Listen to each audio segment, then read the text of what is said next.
Happy and blessed born death to you, Nak Tyron, and glory to God sa buhay mo po at ang iyo pong pagka-generous. Nakita po ng Panginoon ang iyong puso at lahat po na ginagawa mo for God's glory, lahat na itinatanim mo, darating yung time that you will enjoy the harvest. Pagpatuloy mo lang and gawin mo po yung lahat na ginagawa mo for God's glory, and God will bless sa lahat na mahipo ng iyong kamay. It will turn into a blessing because you are blessed to be a blessing. Kaya tandaan po natin, mapalad po tayong pinagpala ng Panginoon dahil pinagpala po tayo para maging pagpapala po tayo sa iba. Kaya patuloy mo lang yung lahat ng ginagawa mo for God's glory, dahil darating yung time na ikaw po ay mag-enjoy po sa mga maraming pag-aani po sa mga magandang bagay na ginagawa mo po, kasama po ang inyong mga pamilya, and you will enjoy the blessing of God's protection, good health, peace, joy, and blessing, even material and financial, and most of all the overflowing of blessing of the spiritual blessing. So this is my verse to you.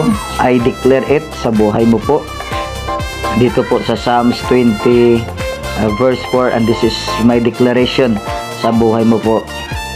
May God give you the desires of your heart and make all your plans succeed.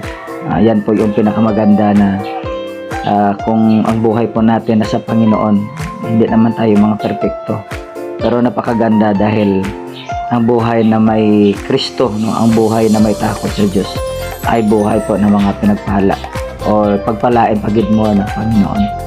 So stay faithful, stay po sa lahat ng ginagawa mo para sa kalwalhatian ng Panginoon.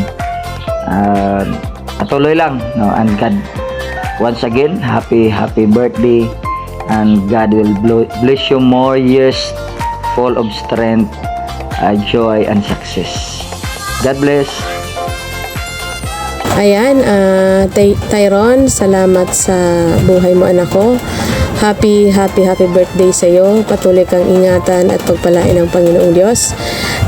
Nang unang nakita kita na pumasok ka sa loob ng room, ako'y nagagalak at may bago na namang tao na dinala ang Panginoong Diyos sa amin sa room ng Spread Family at ang GUS Family, at nakikita ko sa iyo yung pagpapatuloy na makinig ng salita ng Panginoong Diyos. Nakikita ko rin sa iyo ang kabutihang loob, kababaang loob na handang tumulong sa lahat ng nangangailangan. And Tyron, salamat sa buhay mo, anak, na patuloy kang ingatan ng Diyos, patuloy kang bigyan ng kalakasan. Sabi dito sa Isaiah chapter 41 verse 10, ako isa sa iyo, huwag kang matatakot. Ako ang iyong Diyos, hindi ka dapat mangamba. Palalakasin kita at tutulungan, iingatan at ililigtas. So yan ang aking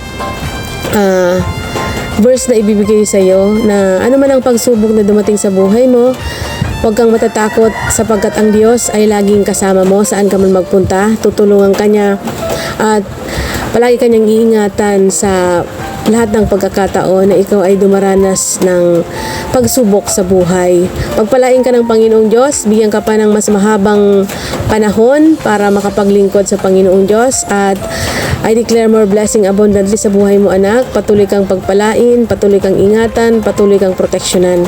And salamat sa Lord na patuloy kanyang ginagamit sa lahat ng mga tao at sa iyong kabutihan na pinapakita doon sa mga taong kahit hindi mo kakilala, pero handa kang dumamay sa lahat ng kanilang mga pangangailangan. Once again, Tyron, happy birthday. Pagpalain at pag-ingatan ka ng Panginoong Diyos. Salamat sa Panginoon sa buhay mo. Patuloy lang, anak ko, at patuloy ka lang na maglingkod sa Panginoong Diyos sa anumang kaparaanan. And God bless. And once again, happy birthday sa iyo. Birthday to you. Happy birthday to you. Happy birthday, happy birthday, happy birthday to you. I love you, Kuya. Enjoy your day. God bless. Ingat ka palagi. I love you. I love you. I miss you. Salamat sa lahat. Alam mo lang. Happy birthday, Hel. And this is your day. I want you to be happy and stay healthy always. Natutuwa ako dahil isa sa panalangin ko na makakilala ka sa Panginoon. At natutuwa ako na nakilala mo siya, tinanggap mo siya bilang Diyos, Panginoon, at sarili mong tagapagligtas. At dahil dyan, nagbilang to His children, to His kingdom, at tagapagmana ng kanyang kaharian. Meron akong mga ilang verses na pinagkaloob sa akin ng Panginoon dahil nagtanong ako sa Kanya kung ano yung dapat kong sabihin. Una dito ay ang Proverbs 3, verse 5 to 6. Trust in the Lord with all your heart and lean not into your own understanding. In all your ways, acknowledge Him and He will direct your path.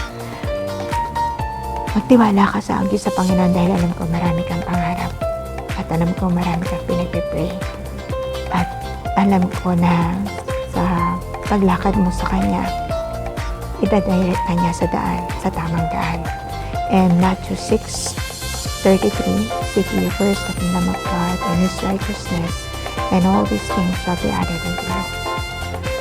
Kung isisik mo ang Lord una sa lahat, kung ano man ang lahat ng pangarap mo, idadagdag ng Lord sa iyo dahil sa yan sa pangako niya kung unahin mo siya. Hindi ka niya pababayaan, hindi ka magtiwala ka lang sa Kanya at hindi ka mapapahiya. Then sa John 15 verse 7, ang sabi doon is, if you remain in me and my words remain in you, ask whatever you ask or wish and it will be done for you. Sabi nga, it will be granted. So, sinusuportahan niya yung Matthew 6:33 kung unahin mo siya at kung ang salita ng Diyos ay mananatili sa iyo at siya'y mananatili sa ika'y mananatili sa Diyos at siya'y mananatili sa iyo. Ask whatever you wish at ibibigay niya yun sa iyo.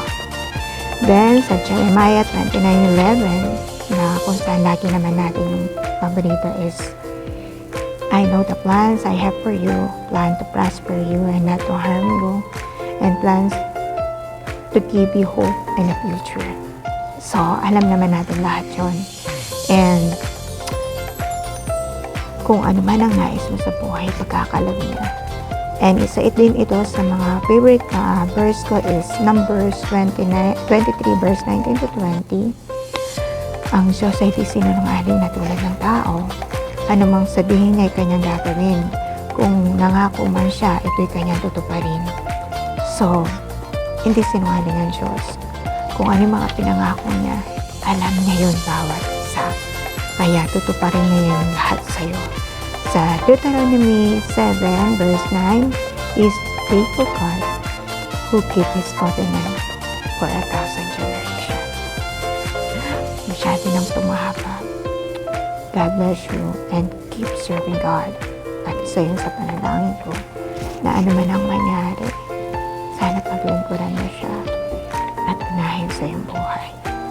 Pagpalaan ka ng Panginoon at mag-umapaw ang kaligayahan sa puso mo sa paglilingkod sa Kanya. Happy birthday and I love you.